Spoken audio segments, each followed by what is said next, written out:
nos debemos de proteger, nos debemos de cuidar en todo momento. Entonces vamos a usar, si de preferencia, si pueden, pues usar nuestros protectores, nuestros lentes, para evitar las salpicaduras de eso que ya está sucio, el uso de guantes y el uso de bata.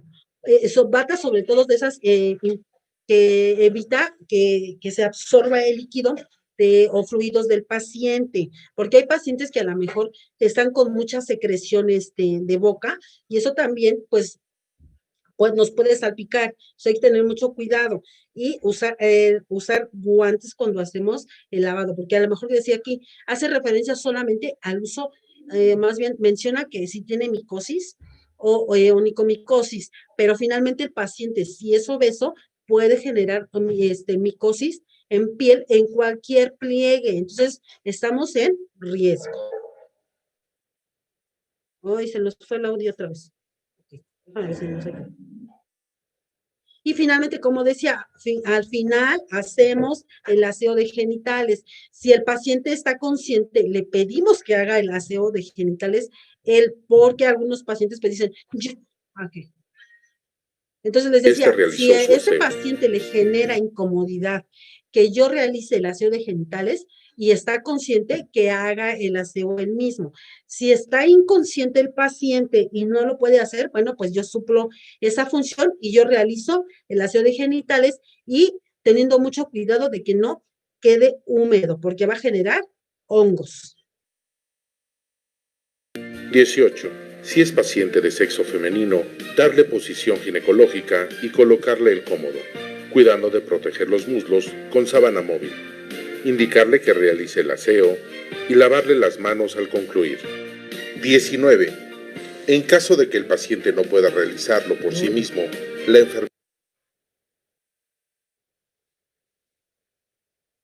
Aquí nos dice que podemos usar pinzas, en realidad usamos la mano, como que tenemos más firmeza y como que podemos medir la fuerza que utilizamos para hacer la limpieza de esos genitales, ¿ok? Ay, se pausa, ok.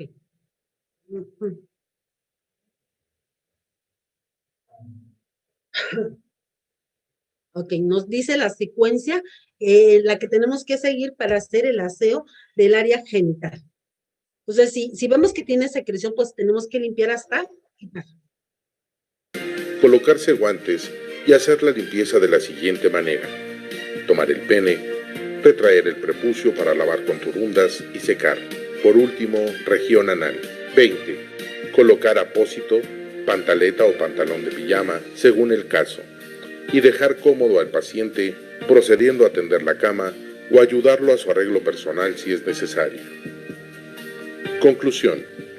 Una enfermera que desea que su paciente cambie hábitos e higiene corporal o mental, dedicará un tiempo valioso en prodigarle una serie de herramientas para que se sienta cómodo y seguro en la estancia hospitalaria o en el hogar.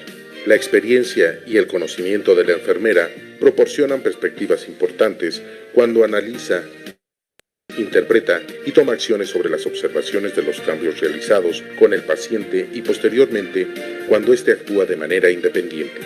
La manera es como las expectativas del paciente se hayan cumplido con el apoyo de ésta.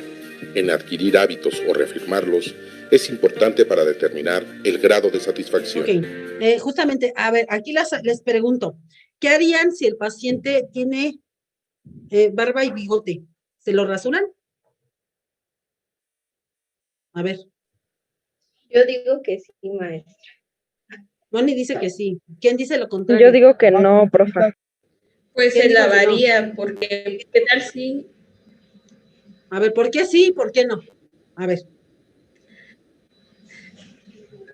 Pues yo digo sí que se lava, sí se... A ver, en una, a ver, espérame, déjame de compartir. A ver. A ver, Mónica dijo que sí. ¿Quién dijo que no? Yo, maestra. ¿Quién? Nexi. Es que qué tal que no, que bueno, que eso ya es como parte de ellos y que no quieren que se les quite su bigote o barba, pues sería lavarla también, ¿no? Ok. Muy bien, sí. No debemos de quitar bigote, pero a lo mejor sí la barba, lo que ya le va creciendo, vaya, a eso me refiero. Pero si el paciente está consciente, podemos decirle al paciente, requiere o gusta que lo rasure, híjole, ¿qué creen? Que nos volvemos expertas en rasurar a los pacientes. Y hasta luego, de repente, en algunas ocasiones, sabemos rasurar también que nos queda bien lisita la piel. Bueno, en eso nos volvemos expertas. Hasta cortadoras de cabello nos volvemos. Ajá, ahí está. Negocio seguro. Entonces, esa es una.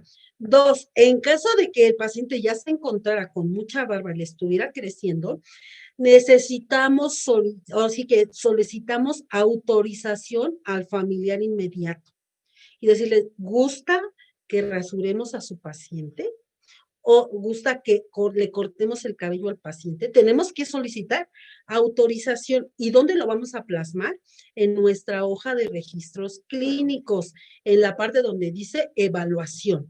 Ahí le vamos a poner, se solicita autorización al familiar para el corte de cabello y rasurado de bigote o barba.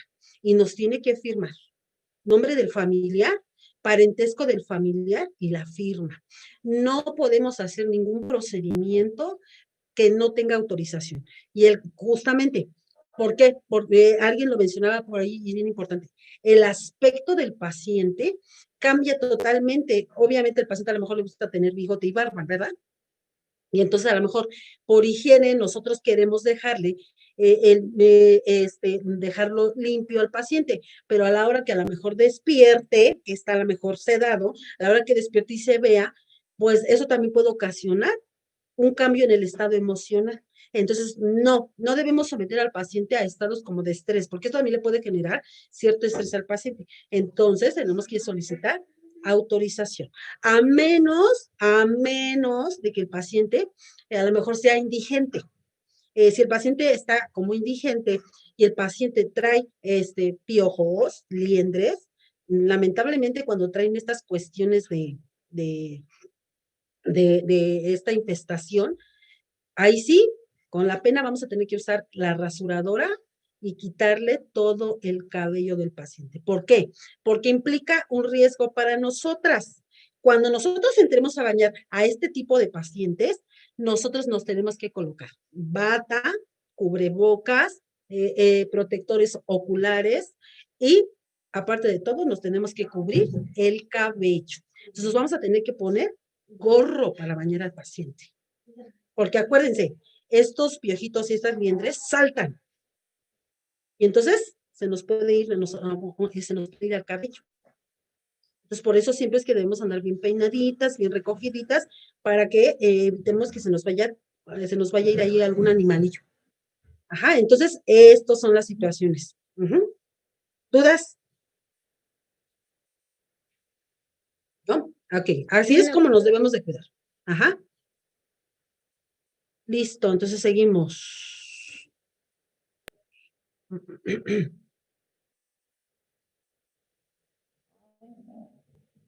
Ahora, también les hablaron justamente de las formas de tender la cama. Vamos a ver siempre lo que es correcto, pero siempre igual. Cuando se enfrentan ustedes a un escenario real, van a ver que se pueden modificar las cosas en relación a qué, a las necesidades del paciente, a las cuestiones que pueden interferir a que yo lleve mi procedimiento de la mejor forma o de la manera como a mí me enseñaron. Ustedes deben de conocer los principios, los fundamentos y lo correcto, pero también tienen que adecuarse a lo que van a ver en la realidad. Ok, vamos a ver el primer video.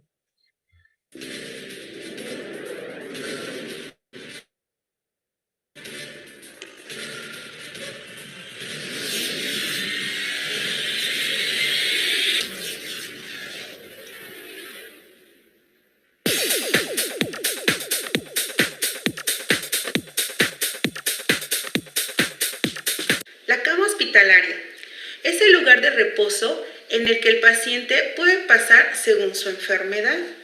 En ella se descansa y se permanece convaleciente, a veces por largos periodos de tiempo. por lo que la cama se convierte en algo propio del paciente. La cama le procura comodidad, seguridad, sueño, alivio del dolor y todo ello también facilita las diversas técnicas sanitarias. La cama hospitalaria eléctrica es más completa, brinda acciones que la cama manual no nos permite mediante un sistema de control remoto, por ejemplo, el levantamiento del cabecero, el levantamiento del piecero, la graduación de la altura, barandales laterales, ruedas, sistema de bloqueo de frenos.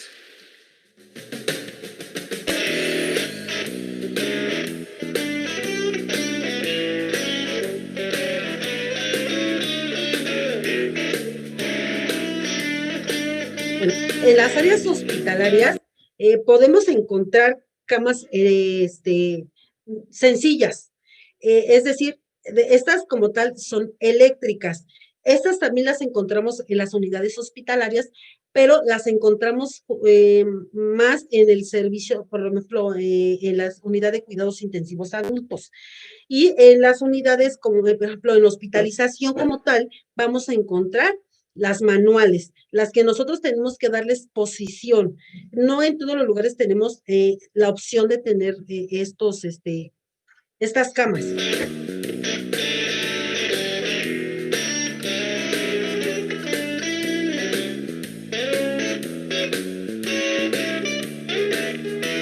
Estas posiciones, así como vemos ahorita cuando estamos, como está haciendo el cambio de posiciones, estas camas eléctricas tienen la función de darnos posiciones, como decía aquí, posición de Trendelenburg, posición de Fowler, semi-Fowler. En las camas que no son eléctricas, tenemos que hacerlo de manera manual. Nos da la opción de levantar la piecera para dar posición de Trendelenburg, pero justamente lo vamos a acomodar y se va a atorar en ¿cómo se dice? En unas pequeñas ranuritas que tiene, y eso nos va a quitar. Por eso les digo, estas tendría que ser las ideales para todos los servicios, pero pues no se da en todos, ¿verdad? Y en esas, pues afortunadamente sí se puede.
Este tipo de cama se utiliza en pacientes hospitalizados más graves que necesitan mayor apoyo del personal de enfermería o incluso en rehabilitación para ayudar con los levantamientos en caso de que el paciente no pueda realizarlos. Tendido de cama. Es el procedimiento que se realiza para preparar la cama clínica en diferentes situaciones, de tal manera que las necesidades de confort y de descanso del paciente sean cubiertas. El objetivo de estas técnicas es favorecer el bienestar general del paciente y satisfacer sus necesidades de descanso y sueño. Los objetivos específicos son aumentar la comodidad del paciente, proporcionar un entorno limpio y arreglado, proporcionar una base suave y sin arrugas a la cama para producir al mínimo las fuentes de irritación tegumentaria y así promover el bienestar del paciente, ofrecer seguridad desde el punto de vista bacteriológico. Como precauciones generales tenemos frenar las ruedas de la cama, evitar sacudir las sábanas. El carro de ropa sucia no debe de entrar a la habitación quedándose en la puerta, disponer del personal necesario y los recursos materiales para asegurar una buena higiene. Material y equipo. Equipo de protección personal, cubrebocas, guantes de exploración, bata desechable, protector de cama, sábana clínica, 2 sábanas estándar, bata para paciente, cobertor, colcha, almohada, funda para la almohada, bote para la ropa sucia o bolsa. Aquí vamos a hacer una observación. Esto es lo ideal para llevar a cabo un adecuado tendido de cama. En la mayoría de las unidades hospitalarias no contamos con almohada, no hay funda, no hay colcha y no hay cobertor. Entonces solamente contamos con lo principal, que serían 2 sábanas y una sábana clínica que, bueno, es la que adaptamos. Regularmente colocamos un pañal que lo dejamos como cubre colchón, porque si algún paciente no controla esfínteres, bueno, pues le vamos a poner su pañal y adicional el protector de cama. Cuando preparemos nuestro material, lo colocaremos en la mesa de forma descendente como va a ser su utilización. Sábana estándar que irá sobre el colchón, sábana clínica, protector de cama, bata para paciente, segunda sábana estándar que irá sobre el paciente, cobertor, colcha y funda para la almohada.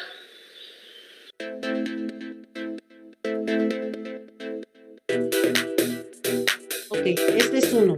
Vámonos al otro. Ok, ahí está. Adiós.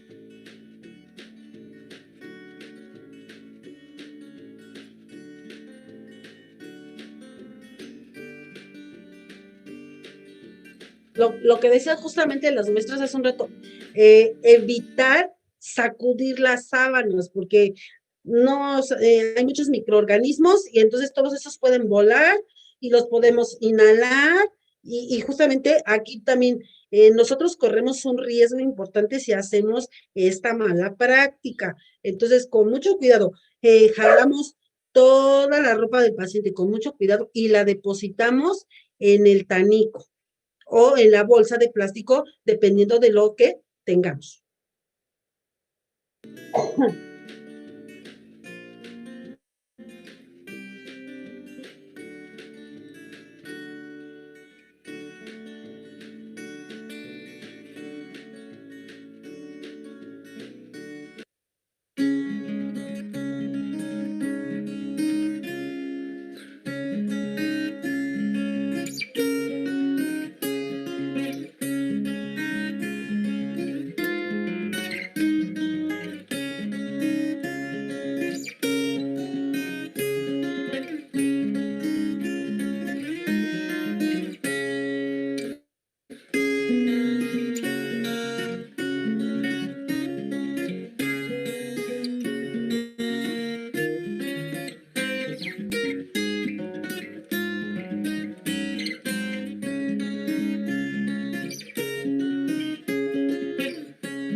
Justamente aquí se maneja la técnica de hacer un triángulo en esta parte. Entonces, ustedes, ahora que regresen a la práctica, se van a dar cuenta que sí se puede hacer cuando el paciente se levanta y por sí solo y se acuesta con cuidado.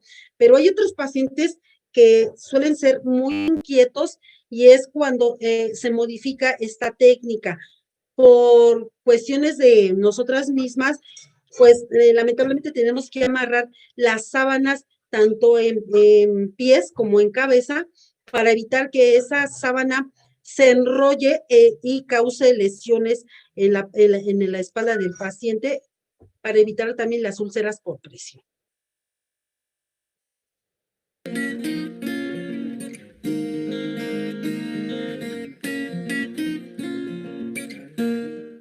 Cama abierta es aquella que está designada a un paciente que va a ingresar al área hospitalaria.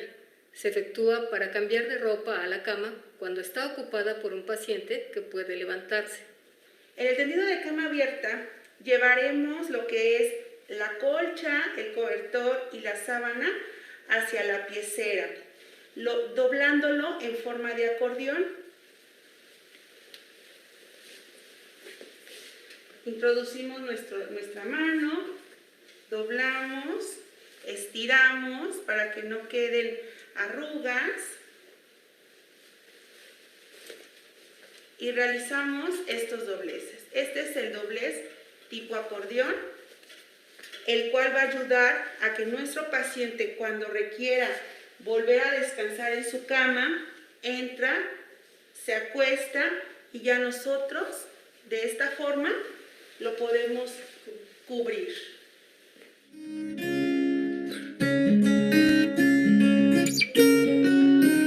Ok. Justamente, regresando a este punto, es de la cama abierta y nosotros también podemos aprovechar cuando el paciente lo acabamos de bañar, igual ahí mismo podemos hacer este procedimiento. Lo hacemos para que no lo vamos a decir al paciente, pues sabe que lo vamos a bajar a la cama para que yo pueda atender su cama. No, aquí justamente se tienen que adaptar técnicas de acuerdo al paciente. Nosotros aquí hacemos una cosa que se llama rollo, un rollito. Entonces, sobre todo cuando nos encontramos solas y que no hay nadie que nos ayude, nos podemos también apoyar del familiar. El familiar también cumple un rol muy importante en esta cuestión. Si tienen familiar a permanencia porque el paciente no puede movilizarse por sí mismo, porque el paciente necesita de que suplan el apoyo para poderse levantar, para poder llevarlo a la cama, a esta cuestión de que a lo mejor tiene que permanecer ahí porque le van a dar, ¿cómo se llama? A lo mejor un informe, porque necesita algo. En ese momento que el paciente, más bien el familiar se encuentra con el paciente, lo podemos decir, ¿sabe qué? No se vaya, ayúdeme, en este momento voy a bañar a su paciente. Cuando justamente estamos solas. Y en eso hacemos un rollito con esa misma sábana, enrollamos todas las sábanas y ponemos sábana grande y después ponemos la sábana clínica y ponemos justamente en medio un pañal, enrollamos y metemos por debajo del paciente este rollito, jalamos, le pedimos al paciente que nos ayude. Cuando nosotros metemos, hacemos el cambio del paciente. Yo me voy hacia donde está, perdón, el familiar y el familiar se pasa del lado donde yo estaba y entonces jalo la ropa sucia, la deposito en el tanico y yo jalo la ropa limpia. Esa es otra forma de ayudarme a hacer el cambio de ropa cuando el paciente se encuentra en esta cuestión. Ajá. Entonces, ¿dudas con esto? No, profesora. Ok, muy bien. Ahí va el otro video. Ay, mamá, no es cierto. Muy bien.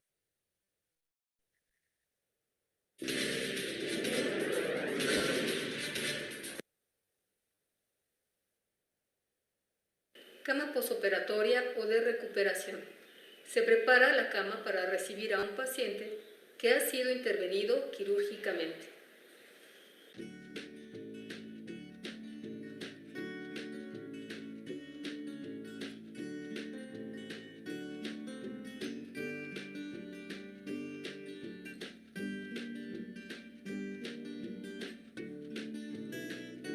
Aquí, en relación a la cama posquirúrgica, tenemos que tener en consideración varios aspectos.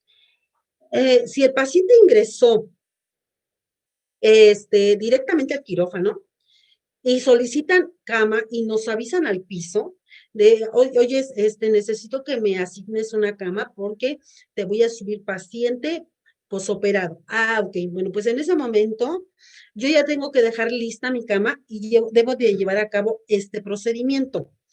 Segundo caso, si el paciente ya estaba ingresado, ya tenía cama, y yo fui quien lo bajó a quirófano y ya va a regresar. Ah, bueno, pues en el momento en que bajo al paciente, en ese momento, pues ya, termino de ver a todos mis pacientes, de hacer todo lo que tenga que hacer con mis pacientes y dejar lista también la cama para que a lo mejor si el paciente no sube en mi turno, pues ya esa cama esté lista para que el siguiente turno ya reciba el paciente y no en el momento o justamente cuando esté llegando el paciente, yo esté preparando la cama. No, eso no es lo correcto. Lo correcto es que ya deje lista la cama del paciente.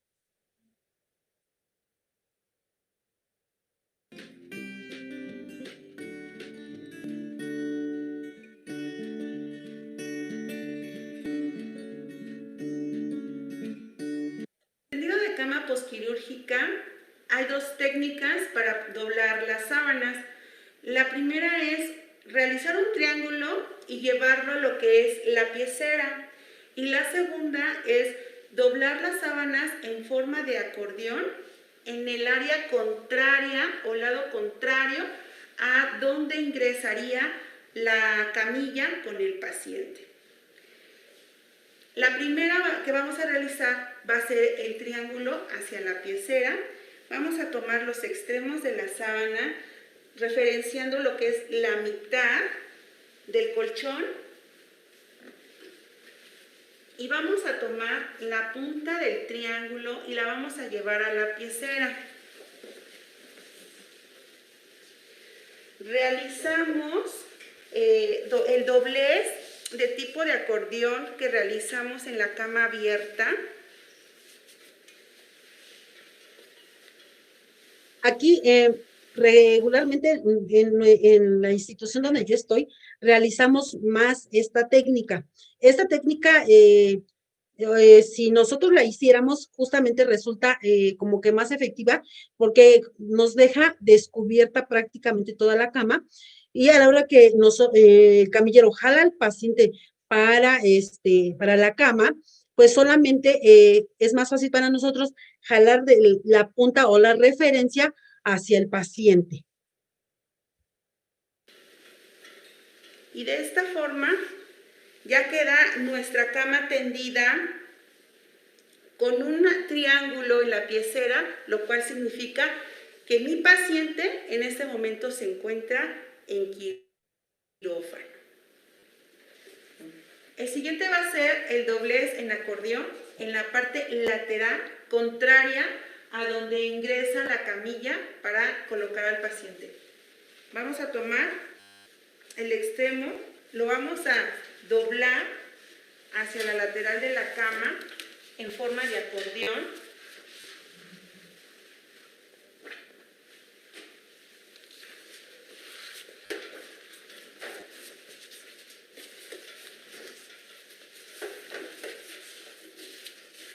Para cuando ya ingrese nuestro paciente, ya solamente tomamos los extremos y cubrimos a nuestro paciente.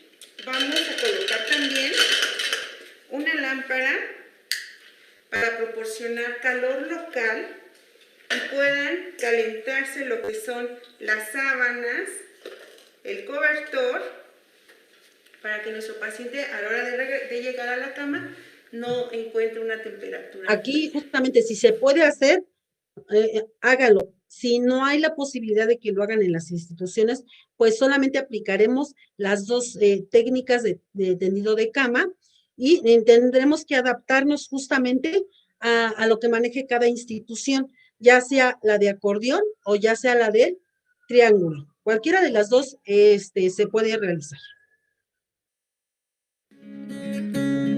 ¿Dudas?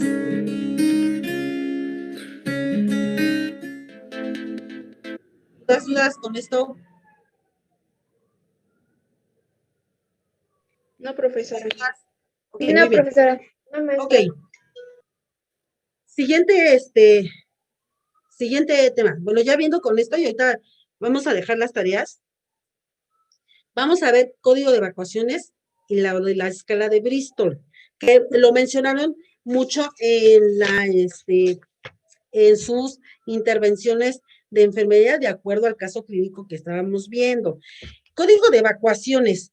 Pues para aquí, fija, justamente vamos a ver que el código de evacuaciones es necesario manejarlo en las instituciones. ¿Por qué?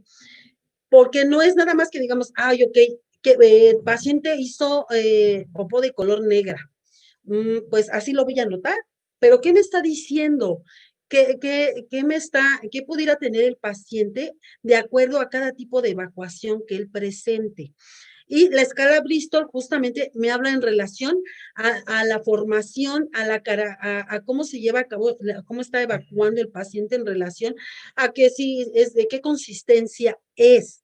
Entonces, estas dos, tanto el código de evacuaciones como la escala de Bristol, se debe de aplicar a cada uno de los pacientes y se debe de registrar. Esto también nos está hablando de las cuestiones que está presentando el paciente en relación a su estado de salud. No es nada más que ok, el paciente hizo así y no lo justifico y no lo registro. Y cuando el paciente empieza a complicarse, esto nos está hablando de que algo le estaba sucediendo al paciente, pero como yo no lo registré en mi hoja, pues nunca me percaté que esto pudiera tener relevancia en relación al estado de salud del paciente. Entonces, todo es importante. Aunque digan, ay, ¿saben qué? Pues es que el paciente está medio raro, sus heces no tienen color, ¿eso será normal? Pues igual, lo tienen que justificar, tanto como las heces no presenten color, como que las heces presenten un color más de lo normal, por ejemplo, ¿no? Que salgan como muy rojas, que salgan como de color rojo. Nos podría estar indicando que a lo mejor modificó su tipo de alimentación, como que tal vez un medicamento pudiera estar generando este tipo de evacuaciones, como que a lo mejor el paciente pudiera estar sangrando y entonces repercute en el estado del paciente, en que se agrave o en que tenga algún problema a algún nivel, algún órgano esté siendo afectado o esté alterado o esté produciendo a lo mejor más bilirrubinas en el caso del hígado, etcétera, etcétera, etcétera. Entonces, es bien importante que verifiquemos el tipo de evacuaciones que esté presentando el paciente. Y entonces, vamos a ver justamente la escala de Bristol. ¿Qué es la escala de Bristol y para qué sirve? Acompáñame durante este vídeo donde hablaremos de esta escala que es muy sencilla, pero una importante aplicabilidad asistencial. Soy Cristian Villavicencio, especialista en geriatría y experto en cuidados paliativos.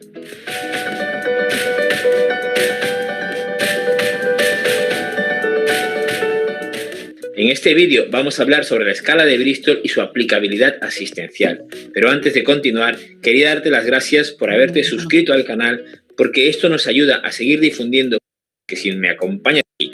Recuerda que en la intervención paliativa que nos ayudarán a hacer un abordaje muy concreto y planificar cómo puede ser la intervención en este punto en concreto, es decir, el estreñimiento.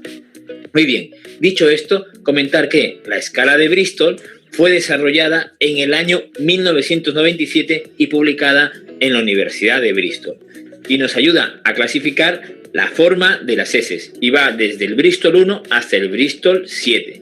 El Bristol 1 tiene relación fundamentalmente a las heces caprinas, a las heces duras, a las heces en bolitas. Estas heces que nos indican que nuestro paciente está en un proceso de estreñimiento. Es importante que tengas en cuenta que nosotros tratamos síntomas como el estreñimiento, pero hay signos que nos van a ayudar a poder regular los tratamientos. Y el Bristol 1 es un signo de que el paciente está con un cuadro de estreñimiento importante. El Bristol 2 también nos hace ver que las heces son duras, en bolitas, pero pegadas. El paciente está también en un proceso de estreñimiento, pero no tan severo como en el Bristol 1. El Bristol 3 ya son las heces normales, El Bristol 4 es mucho más blando, pero se considera normal. Si aún no te has suscrito al canal, te animo a suscribirte porque además iremos compartiendo más contenido de valor respecto a este tema y temas relacionados. Muy bien, en el Bristol 5 estamos hablando de las heces pastosas pero con bordes regulares, mientras que en el Bristol 6 ya estamos hablando de las heces pastosas pero con bordes irregulares y estamos entrando en el proceso de diarrea. Y en el Bristol 7 ya estamos hablando de la diarrea totalmente instaurada. Es importante que tengamos en cuenta estos signos y que podamos clasificar las heces de acuerdo a esta estructura, porque sabremos utilizar los laxantes de forma adecuada dependiendo del tipo de Bristol que tenga el paciente. Muy bien, dicho esto, ¿por qué también es importante clasificar a las heces según la forma? Porque esto nos permitirá hablar de manera homogénea, hablar de manera objetiva e intentar objetivar el proceso. De tal manera que si tengo un paciente con un Bristol 1 o Bristol 2 y aplico un tratamiento de laxante, y esto lo hablaremos también en algún otro vídeo, aplicamos un tratamiento de laxante, es importante ver la respuesta. De tal manera que todo el equipo sanitario también va a poder compartir la misma objetividad. Paciente presenta un Bristol 7, paciente presenta un Bristol 6 o un Bristol 1, hay que aumentar los laxantes o hay que suspender el laxante. Por lo tanto, es importante que a nivel de intervención paliativa podamos ser concretos y objetivos para mejorar la intervención farmacológica y que esto pueda mejorar también el proceso de intervención en cuidados paliativos. Como te has quedado hasta el final del vídeo, te dije que... Aquí justamente lo que mencionaba, de acuerdo a la escala de Bristol, aquí vamos a ver las características y este paciente en relación al caso clínico, pues vemos que tiene estreñimiento. Entonces ahí aplicaríamos la escala de Bristol y podríamos decir que el paciente tiene un Bristol número, a ver, díganme. ¿Qué tendría? Puede estar entre el 2, ¿no, profesora? 2 o 1. Entre el 1 y el 2, ¿verdad? Porque nos está hablando de que tiene estreñimiento de acuerdo con la aplicación de la escala Bristol. Por eso es bien importante que ustedes cuando realicen valoraciones y lleguen a esto justamente, el de las excretas, pregunten, ok, ¿cómo evacúa? ¿Le cuesta trabajo defecar? ¿Tiene dolor cuando defeca? ¿Ha visto cómo son sus heces? ¿Qué características tienen? Son pastosas, son muy duras, le cuesta trabajo, etcétera, etcétera, etcétera. ¿Por qué nos tenemos que percatar de esto? Porque cuando las heces son muy duras y el paciente constantemente está pujando, el paciente puede ocasionar que haga hemorroides. Los hemorroides son pequeñas venitas que estas se inflaman cuando el paciente tiene constantemente pujos, así como parte del estreñimiento, y estas se revientan con esos esfuerzos. Y entonces cuando el paciente saca las heces, van a salir acompañadas de sangre, pero no sangre directamente de la parte interna, sino de la parte externa, porque son las hemorroides que se acaban de reventar. Entonces, todas esas características las tenemos que preguntar en el paciente para ver si la cuestión es interna o si la cuestión es externa. Entonces, derivado de esos pujos puede presentar justamente esta parte de lo que les estoy hablando, que son hemorroides. Esas hemorroides son inflamación de esas venas, que por tanto pujo, pues va a desencadenar este proceso. Y entonces no solamente tendré que aplicarme a disminuir o ¿cómo se dice? A esta cuestión del estreñimiento, sino también aparte, pues voy a tener que abocarme a quitar las hemorroides. Entonces, bueno, ya van a ser dos cuestiones ahí que me van a estar generando problemas. Si no controlamos el estreñimiento, esas hemorroides van a crecer y no va a ser tan fácil un tratamiento local y el paciente puede ser sometido a un procedimiento que se llama hemorroidectomía. Y entonces este procedimiento es muy doloroso. Entonces, por eso hay que trabajar mucho con el paciente en la cuestión de educación para la salud, para evitar este tipo de situaciones o que el paciente llegue hasta este proceso. Entonces, de nosotros también depende mucho de que el paciente no tenga estos problemas. Entonces, hasta aquí vamos a dejar el tema porque mañana vamos a seguir viendo lo que son el código de evacuaciones en relación a la hoja de registros clínicos. Vamos a ver dónde se tiene que registrar, cómo se maneja el código de evacuaciones, justamente. Y entonces, bueno, más bien, sí se los tengo que presentar porque me tienen que hacer la tarea. Ok, muy bien, permítanme. Entonces, sí lo vamos a ver rápidamente. Miren, aquí está. Como tal les presento. Aplicamos escala Bristol y aplicamos código de evacuaciones. En las unidades hospitalarias vamos a encontrar dentro de la hoja de registros clínicos, vamos a encontrar, iba a decir código de evacuaciones, y vamos a encontrar abreviaturas, como cuál, como AM, no quiere decir antes meridiano, no, eso no quiere decir. Quiere decir que nuestra evacuación es amarilla y la vamos a aplicar de acuerdo a la escala Bristol. Amarilla con un Bristol 2, por ejemplo, o un Bristol 3. Ok, la consistencia es pastosa, pero de color AM, de color amarilla, que la vamos a colocar, la vamos a lo mejor describir en la parte de abajo o vamos a palomear y es AM amarilla Bristol 3. Ajá. Así es como la vamos a aplicar en la hoja de registros. Ok, muy bien. Luego, entonces, nos percatamos que es NS. Podemos encontrar la abreviatura NS. ¿Qué quiere decir? Que esa evacuación fue de color negra. ¿Qué quiere decir? Que probablemente el paciente esté con un sangrado a nivel de digestivo. Entonces tenemos que estar todavía vigilando más al paciente y esto conlleva estar vigilando signos vitales constantemente. Y entonces es negra Bristol 2 o 3 o 4, dependiendo, o hasta un Bristol 7, está evacuando o está de consistencia o diarreica más negra. Ok, luego es líquida, es L más Bristol 7. Entonces, igual, compacta, entonces está hablando de C más Bristol 1 o 2, dependiendo, porque nos está hablando que está compacta. Y así nos vamos viendo de acuerdo a cada, de acuerdo al código, es B, V es verde, MC meconio. Esta aplica solamente para recién nacidos. M está la mejor mucosa. Puede haber combinación entre código de evacuaciones. Puede ser amarilla más M mucosa más, de acuerdo a escala Bristol, puede estar en un Bristol 2. Puede estar presentando amarilla mucosa más consistencia, a lo mejor pastosa. Entonces puede haber combinación. Y luego aguada, que sería A o N normal, y entonces N normal más escala Bristol 3.